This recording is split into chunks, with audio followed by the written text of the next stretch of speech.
Ako si Prince Ivan Luna, 17 years old, STEM 12 Day C. At ito ang aking tula tungkol sa relasyon sa panahon ng pandemya. Ano nga ba ang mga nauusong tawagan ngayon? Mahal, love, bal, babe, kulit, boss, misis, musta, asawa ko, hubby, wifey, boo, bulaga. O diba nagulat ka?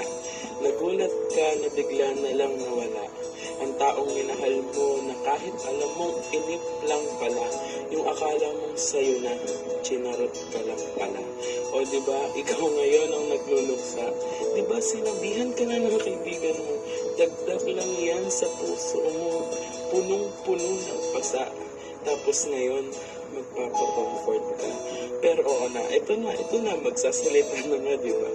Oo, alam kong isa rin ako sa mga biktimang pinarantado dahil sa inip at bagot sa panahon ng pandemya. Pero ayoko nang kumapit pa sa mga taong bigla na lang nawawala na parang mga bula dahil sa isang I love you ng ex nila. Ayoko nang maging alahas ng ginagawang palamuti lamang sa stories, sa my date at sa tropa mo.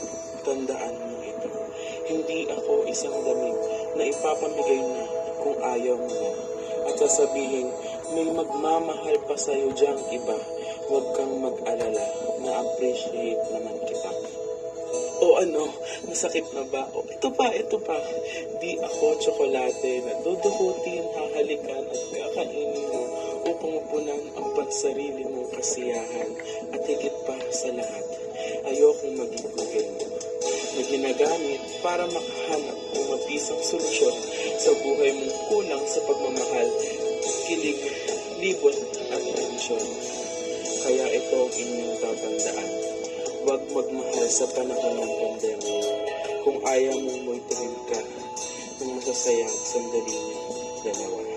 Tapos at maraming salamat po.